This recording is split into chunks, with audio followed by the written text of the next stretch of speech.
როგორც ცნობილია, საქართველო არის ღვთისმშობლის წილხვედრი ქვეყანა. ასე რომ მთავრობას მინდა უთხრა ძალიან მნიშვნელოვანი რამ. სამყაროში არსებობს ორნაირი სიმდიდრე. ამქვეყნიური და ზეციური. ანუ სამოთხე. ამქვეყნიურ სიმდიდრეს იშოვი მუშაობით, შრომით, სახელმწიფოში ყოფნით და ასე შემდეგ.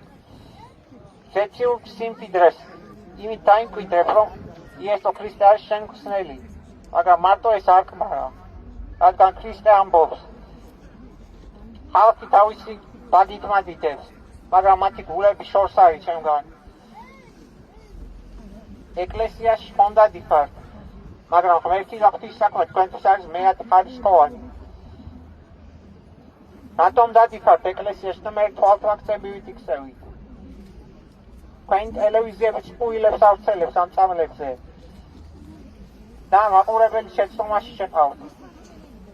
როგორ გონიათ ღმერთს მოატყუებთ? სამყაროს აღსასრულისას ქვაქვაზე არ დარჩება.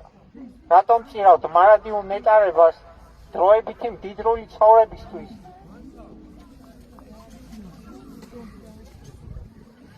ღმერთმა ამ ხელას სიკეთის გაკეთების შანსი მოგცათ. დეპოზაკორტი მაგხელა ფასი რო ყოფილიყო, ეგეც ხო არ გექნებოდა შემოტანილი.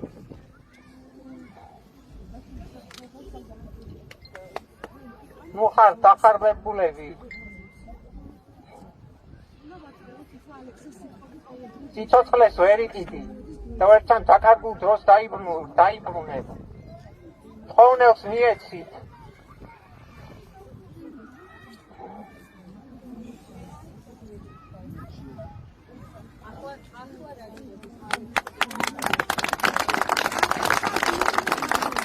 ალექსი მაგარი ბიჭი ხარ, ალექსი.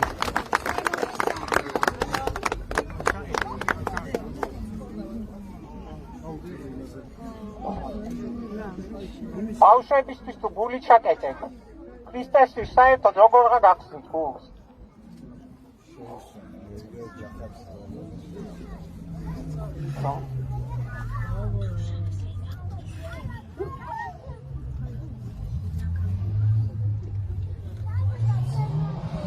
მოფხიზდებიან, ალექსი, მოფხიზდებიან, აუცილებლად, თორე გამოვაფხიზ. მაგარი ბიჭი ხარ, ალექსი. ალექსი გმირია!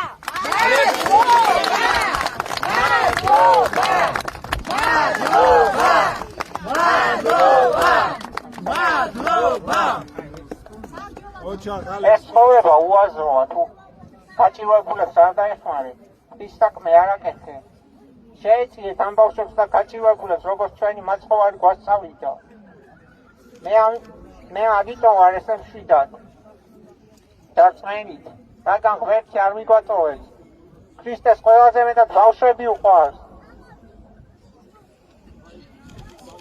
ჯობია სიკეთე გაიღო და სირთულეები გაიარო.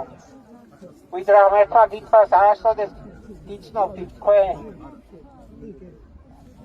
და სამუდამოდ უფლის სიყვარულის გარეშე დარჩენ.